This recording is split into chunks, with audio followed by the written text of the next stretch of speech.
Congresswoman, this has taken years. And, there was a setback in Kabul at the embassy because of the pandemic when personnel were not in and not working on it. Recently, that has been resolved. More people are coming in to do it. But these people are in imminent danger. How quickly can you get this legislation through? You do have bipartisan support. That's right.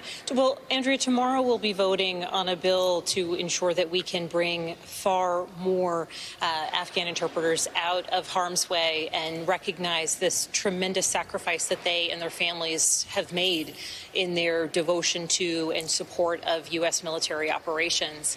I think for all of your viewers, it's just so important to know that these individuals fought side by side, were standing next to our service members in precarious and dangerous circumstances. They used their language skills and their cultural understanding to keep our service members safe and to save lives. And that is why we must be bound by a real obligation given the sacrifices that they've made to protect them, because they've protected so many Americans in the field of battle. And with the Taliban advancing so quickly, it was more quickly than the military had, in fact, expected.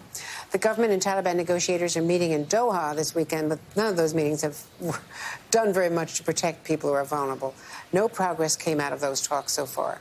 Do you have any optimism, and even for the women, aside from those who've worked with us, the women who've gone to schools and put their own lives in danger if they go home to their villages?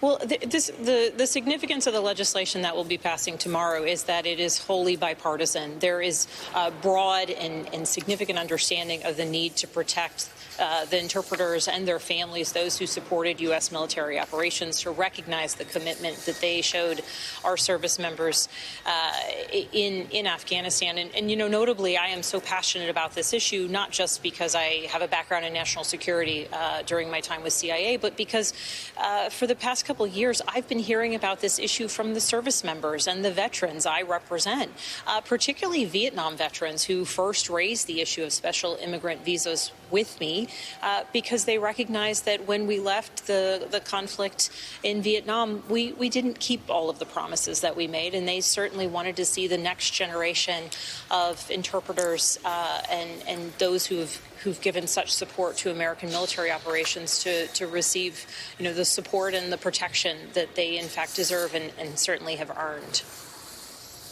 Now, I just want to bring this to you. This has just happened. So with apologies that you may not have any idea about this, but apparently Speaker Pelosi is objecting to Congressman Banks and Jordan serving on the special committee, the January 6th committee. They're supposed to start their first hearing next Tuesday. Both of them, of course, opposed the electoral college count and voted against, impeaching the president, et cetera. So where do you stand on that, if I may ask you, put you on the spot? No, I'm happy to be on the spot when it comes to such an important issue. I was in the House chamber on January 6th. I was there as we pulled out our gas masks, took cover behind chairs as Capitol police officers bravely and quickly barricaded up the doors, trying to protect members of Congress and members of the press who were trapped in that place. I have been a supporter, as have so many of my Democratic colleagues and many Republicans who also want to see the truth to what happened on January 6th. I've been a supporter of a commission, and this commission has to be set up to be a serious endeavor. Our Capitol was attacked on January 6th by insurrectionists who tried to stop us from doing the duty that we as members of Congress have in certifying an election. And I think it is absolutely important that every single person who serves on that commission, be they a Democrat or a Republican, come to that commission as an American first, as a person with fidelity and focus on the constitutional duty that is ours, that we swore when we were sworn in just days before that attack on the Capitol. And so I think it is important that only members who recognize the real threat that we were under, who are willing to perhaps contend with the political pressures that they see from the former president, and only those who are willing to speak truth and seek truth should be on that commission. So anyone who would have otherwise intended to turn it into a circus has no place on that commission, and I do hope that any additional colleagues, be they Democrats or Republicans, who get added will have the same focus that we see certainly from the Democratic members who've been added, from Congresswoman Cheney, and from the other members who have not received the objections of the Speaker. And before I let you go, Congresswoman, thanks for your patience with us. What if the other members, the other 3 members of the GOP, walk out or no other members agree to join? That would make it a solely Democratic effort.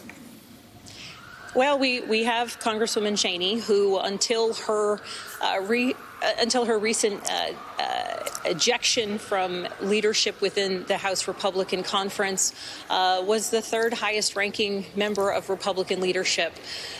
She is a strong conservative Republican. I don't think anyone doubts her bona fides, but the wrongdoing, according to House Republican leadership, that she's taken was the decision to tell the truth faithfully, in a focused way and without equivocation. So this will be a bipartisan commission because there are at least some strong, principled Republicans who are willing to speak truth to power, who are willing to stand up for what is right.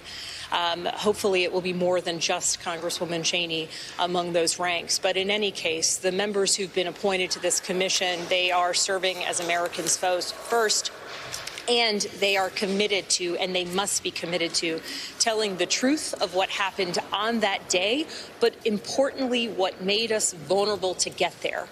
Because what we see across history is when there are attacks on governments like this, when there are coup attempts, when there are insurrections, when there are efforts to overthrow the democratic process, it doesn't happen just once. And my background, as you mentioned earlier, is as a former CIA officer. So I know firsthand, and I believe it is so vitally important that we must truly recognize what made us vulnerable to the effects of and the attack of January 6th, so that we can ensure that into the future we will never see anything that imperils our democracy ever again. Our democracy was saved that day because of the strength and the bravery of Capitol Police officers, of Metropolitan D.C. police officers. I am forever grateful to them for their bravery and for ensuring that we could come back and safely do our constitutional duty and certify the election. And this committee, regardless of how many additional members serve on it, is focused on that. And frankly, if others choose to walk away from the duty of telling the truth, of investigating what happened, then that's their decision. That has to sit with them and their conscience. But I believe that every member of Congress should have the obligation, should feel the obligation to get to the bottom of what happened on that day and what put our democracy in that perilous place that allowed for other Americans to attack our police officers, to attack our building, to beat people with American flags, to put more than 140 police officers in injured status, some going to the hospital, resulting in deaths.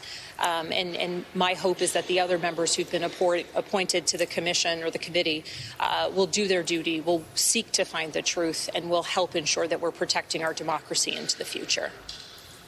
Congresswoman Abigail Spanberger, thank you so much. Thanks very much for being with us.